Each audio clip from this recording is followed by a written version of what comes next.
करती हूँ, अभिनंदन करती हूँ। अपने यूट्यूब चैनल पे बहुत ही प्यारा सा गीत लेके आई हूँ, गाड़ी गीत। गीत पसंद आए तो ज़्यादा से ज़्यादा शेयर करना, चैनल को ज़्यादा से ज़्यादा आप लोग सपोर्ट करना। नदिया किनारे कृष्ण गैया चरावै, अरे बंसी बजावै मन मानी। सीताराम से भजोया ए बंसी बजावै मन मानी।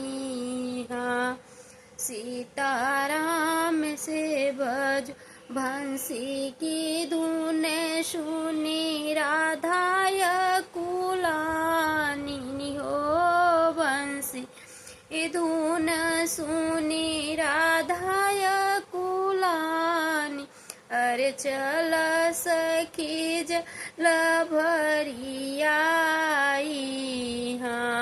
सीताराम से भजोया चल सखी जल भरियाई।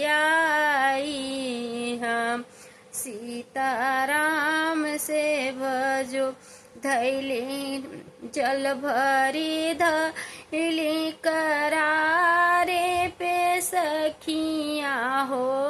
जल भरी धैली करारे पे सखिया, अरे चीर छोड़ी बैठी नहाई। हम सीताराम से भजो अरे चीर छोड़ी बैठी नहाई। हम सीताराम से भजो कदम के पेड़वा से उतरे कन्हैया हो।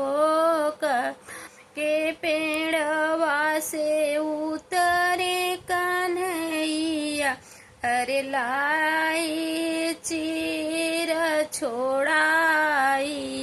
हम सीताराम से भजो रे लाई चीर छोड़ाई।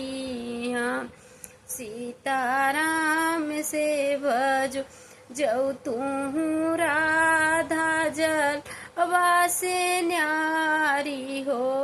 जौ तू हो राधा जल वासे न्यारी, हाथ जोड़ी बिनती कराई। हाँ सीताराम से भजो अरे दई दचीर हमारी। हाँ सीताराम से भजो अरे दई दचीर हमारी। हाँ सीताराम से भजो जौ तू हो आधा जलवा से न्यारी हो। जौ तू हो राधा जलवा से न्यारी, अरे तब देबै चीर तुम्हारी।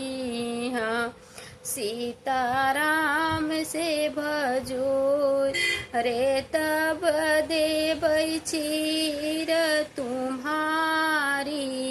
हाँ सीताराम से भजो कैसे के हो ईरा कृष्ण जलवा से न्यारी, अरे जल बीच थाड़ी उघारी। हाँ सीताराम से भजो अरे जल बीच थाड़ी उघारी। हाँ सीताराम से भजो कैसे के कान्हा आई तो हरे सनवा हो।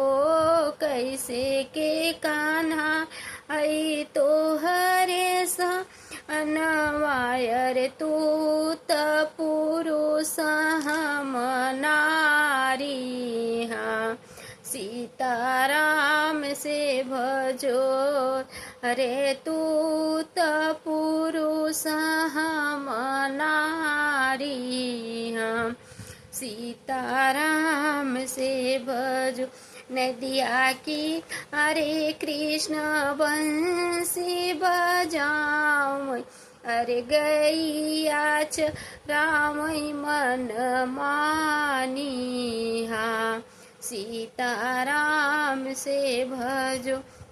गीत पसंद आए तो आप लोग अपना प्यार दुलार आशीर्वाद देना। मिलते हैं नेक्स्ट वीडियो में, तब तक के लिए बाय बाय।